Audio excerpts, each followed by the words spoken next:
Je m'appelle Lucas et j'ai 22 ans, c'était le soir du réveillon de Noël et le thermomètre affichait -12 degrés, ce genre de froid qui rend l'air coupant et impitoyable. Où chaque respiration donne l'impression d'inhaler des aiguilles et où chaque seconde passée dehors semble plus longue que la précédente, la neige tombait sans fin d'un ciel gris terne recouvrant le monde d'une beauté trompeuse tout en dissimulant la brutalité réelle de cette nuit-là. Je me souviens du moment exact où la porte a claqué derrière moi, le son lourd et définitif comme si quelque chose de plus que du bois et du métal venait de m'exclure, les mots de mon père résonnaient encore dans mes oreilles.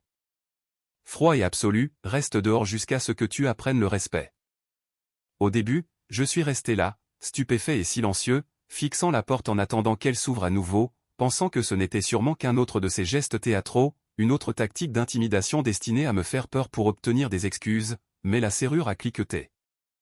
Un bruit doux mais dévastateur, et la réalité s'est abattue sur moi plus violemment que le vent glacial. Quelques minutes plus tôt, nous étions assis autour de la table du dîner, faisant semblant d'être une famille heureuse, les lumières du sapin brillaient chaleureusement, se reflétant sur la vaisselle en porcelaine et les décorations soigneusement disposées, tout semblait parfait. Mis en scène presque comme une publicité pour les fêtes, mais sous cette surface polie, la tension avait toujours habité notre maison, silencieuse et constante. Mon père était de mauvaise humeur, lançant ses remarques cinglantes habituelles déguisées en conseils, il critiquait ma façon de parler, ma tenue, et même ma façon de rire, j'avais enduré cela pendant des années, ravalant ma frustration, hochant poliment la tête. Me faisant tout petit pour maintenir la paix, mais ce soir-là, l'épuisement l'a emporté sur la prudence. Lorsqu'il a fait un autre commentaire sur mon attitude, j'ai répondu, non pas en criant, ni avec irrespect, mais avec une défense calme de moi-même, une phrase simple, une petite limite posée, qui pour moi semblait raisonnable mais qui pour lui était une rébellion. Son expression a changé instantanément, la chaleur quittant son visage comme si quelqu'un avait appuyé sur un interrupteur, la pièce est devenue tendue, chaque mouvement soudainement plus bruyant. Ma mère a baissé les yeux sur son assiette comme elle le faisait toujours lorsque le conflit approchait, se réfugiant dans le silence. La chaise de mon père a raclé violemment le parquet lorsqu'il s'est levé, sa présence dominant la pièce avec une autorité familière et suffocante, et avant que je puisse comprendre ce qui se passait, il me serrait le bras, ses doigts serrés, me traînant vers la porte d'entrée. Mes protestations noyées par sa colère, mes explications inutiles. La porte s'est ouverte, le vent glacial s'est engouffré, et puis je me suis retrouvé dehors, sans manteau, sans bottes, juste le choc et le froid, puis sont venus les mots qui allaient repasser en boucle dans mon esprit toute la nuit, reste dehors jusqu'à ce que tu apprennes le respect. J'ai frappé au début, le cœur battant, la honte se mêlant à l'incrédulité, j'ai supplié, promettant des excuses que je ne comprenais même pas, mais personne n'a répondu, la maison est restée silencieuse, rayonnante d'une chaleur que je n'avais plus le droit de partager. Finalement, le désespoir a cédé la place à une résignation engourdie, mes doigts me faisaient mal, puis brûlaient, puis ont perdu toute sensation, la neige s'accumulait sur mes épaules, mes cheveux, mes cils, le temps se brouillait en quelque chose de cruel et déformé. Cherchant une forme de connexion avec le monde dont j'avais été expulsé, je me suis dirigé vers la fenêtre latérale où les rideaux n'étaient jamais complètement fermés, et de là, je les ai regardés ouvrir les cadeaux à travers la vitre. La scène à l'intérieur semblait surréaliste, presque irréelle dans sa cruauté, les rires emplissaient la pièce, le papier cadeau se déchirait, mon père souriait, animé et joyeux, comme si rien d'extraordinaire ne s'était passé. Comme si son fils n'était pas debout dehors à grelotter dans un froid polaire. Le visage de ma mère était tendu, ses mouvements mécaniques, pourtant elle ne disait rien, elle ne le faisait jamais, les lumières du sapin clignotaient derrière eux, projetant des reflets dorés qui faisaient de la chaleur intérieure un univers différent, je me sentais invisible, effacé. Réduit à un étranger observant une vie qui continuait sans effort sans moi. Le froid commençait à m'envahir plus profondément, ce n'était plus juste un inconfort mais quelque chose d'effrayant, mes dents claquaient de manière incontrôlable, mes jambes tremblaient, une étrange lourdeur s'infiltrait dans mes pensées, émoussant la peur en un calme dangereux. Des souvenirs remontaient sans y être invités, des moments d'enfance passés à marcher sur des œufs, à apprendre que le respect signifiait le silence, l'obéissance, la retenue émotionnelle. J'avais passé des années à essayer d'être assez bien, à éviter de déclencher sa colère, à maintenir l'illusion fragile de l'harmonie familiale, et pourtant j'étais là, abandonné dans la neige le soir de Noël pour avoir osé parler. Puis soudain, des phares ont traversé l'obscurité, le bruit des pneus crissant sur la neige a brisé le calme étrange, une longue berline noire est entrée dans l'allée, sa forme élégante à la fois magnifique et étonnamment déplacée, pendant un instant j'ai cru que mon esprit me jouait des tours. Que le froid avait commencé à déformer la réalité, car des visiteurs comme ça n'appartenaient pas à notre quartier tranquille.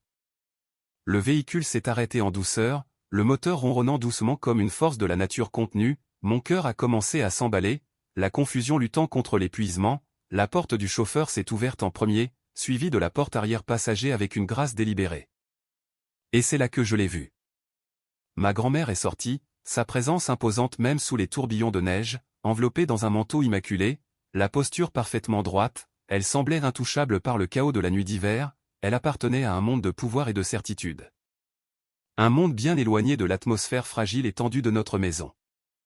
Ses yeux perçants ont scanné la scène, évaluant, calculant, et puis ils se sont posés sur moi, tout a changé à cet instant, son expression s'est figée, l'air lui-même semblant se tendre, elle m'a vu trembler, les bras serrés autour de moi-même, la neige accrochée à mes cheveux. Mon visage pâle de froid et d'humiliation. Il n'y a eu aucune confusion, aucune question frénétique, seulement une inspiration lente et contrôlée qui portait quelque chose de bien plus dangereux que la colère, elle a tourné son regard vers la maison, ses yeux se durcissant avec une clarté terrifiante, derrière les fenêtres illuminées. Le rire de mon père continuait, ignorant que la nuit et tout ce qu'il croyait contrôler était sur le point de basculer pour toujours. La chute de neige semblait plus bruyante après qu'elle m'ait vu, bien qu'en vérité la nuit fût devenue complètement silencieuse, ma grand-mère ne s'est pas précipitée vers moi, n'a pas halté, n'a pas paniqué, ce n'était pas son genre. Elle se tenait parfaitement immobile à côté de la porte ouverte de la berline, ses yeux perçants absorbant chaque détail, mes épaules tremblantes, le pull fin, la neige s'accumulant dans mes cheveux, la réalité indéniable de ce qui avait été fait. Il y avait quelque chose de bien plus troublant que la colère dans son expression, c'était de la reconnaissance, de la compréhension, un jugement déjà formé. La porte d'entrée s'est ouverte brutalement quelques instants plus tard, mon père est sorti, sa confiance visiblement ébranlée par cette arrivée inattendue, je ne l'avais jamais vu bouger avec autre chose qu'une certitude absolue dans son propre domaine, pourtant maintenant sa posture vacillait. Maman, a-t-il appelé, forçant un sourire fragile qui s'est effondré presque instantanément, quelle surprise. On ne s'attendait pas. Ses mots se sont éteints lorsqu'il a remarqué où son attention était fixée, sur moi, pas sur les décorations, pas sur la maison, pas sur lui, mais sur moi. Pendant une brève seconde, personne n'a parlé, la neige dérivait paresseusement entre nous, illuminée par les phares de la limousine, puis mon père a commencé à parler rapidement, sa voix bordée d'une urgence nerveuse, « Ce n'est pas ce que tu crois, Lucas a été irrespectueux au dîner. J'avais juste besoin qu'il se calme, c'est une affaire de famille. » La phrase sonnait répétée, creuse, comme s'il essayait de se convaincre lui-même autant que n'importe qui d'autre. Ma mère est apparue derrière lui, le visage pâle, les yeux écarquillés, mais comme toujours, silencieuse. Ma grand-mère a finalement tourné la tête, le changement dans son regard était subtil mais dévastateur. Une affaire de famille, a-t-elle répété, sa voix calme, dangereusement calme, tu as laissé mon petit-fils dehors par -12 degrés. Chaque mot atterrissait avec une précision chirurgicale, nul besoin de volume, l'autorité irradiait d'elle sans effort. La mâchoire de mon père s'est serrée, tu ne comprends pas, il m'a répondu, les jeunes de nos jours n'ont aucun. Il a 22 ans, l'a interrompu ma grand-mère doucement, et même s'il en avait 10, ce serait toujours inacceptable. L'air froid semblait plus lourd, chargé de quelque chose d'électrique et d'irréversible. Mon père a tenté une autre défense mais elle s'est effritée sous le poids de son regard, pour la première fois de ma vie je l'ai vu incertain. Dépouillé de la domination qu'il exerçait si facilement entre ses murs. Puis elle a fait quelque chose qu'aucun de nous n'attendait, elle a sorti son téléphone, pas de geste dramatique, pas de menace théâtrale, juste un appel calme et efficace, oui, a-t-elle dit, son ton professionnel et détaché, je veux une équipe dépêchée ce soir. Le visage de mon père s'est vidé de sa couleur, quelle équipe, a-t-il demandé, sa voix se serrant. Ma grand-mère a raccroché et a regardé directement la maison, puis lui, démolition. Le mot ne semblait pas réel au début, il flottait dans l'air gelé comme un concept impossible. Maman, ne sois pas ridicule, a craqué mon père, bien que le tremblement dans sa voix le trahisse, c'est ma maison. Les yeux de ma grand-mère se sont légèrement plissés, non, a-t-elle répondu d'un ton égal, c'est la maison que j'ai payée. Le silence qui a suivi était suffocant, mon père la fixait, stupéfait, comme si les fondations de sa réalité s'étaient fissurées sous ses pieds, et je ne laisserai pas mes ressources abriter quelqu'un qui traite mon petit-fils avec cruauté. Sans un autre regard vers lui, elle a marché vers moi, la neige crissait sous ses pas, chacun délibéré et inébranlable, lorsqu'elle m'a atteint, son expression s'est adoucie d'une manière qui m'a presque brisé, elle a passé ses bras autour de moi, son manteau irradiant de chaleur. Et pour la première fois cette nuit-là, les tremblements violents de mon corps ont commencé à ralentir. « Tu viens avec moi » a-t-elle dit doucement mais fermement, ce n'était pas une suggestion, c'était une décision.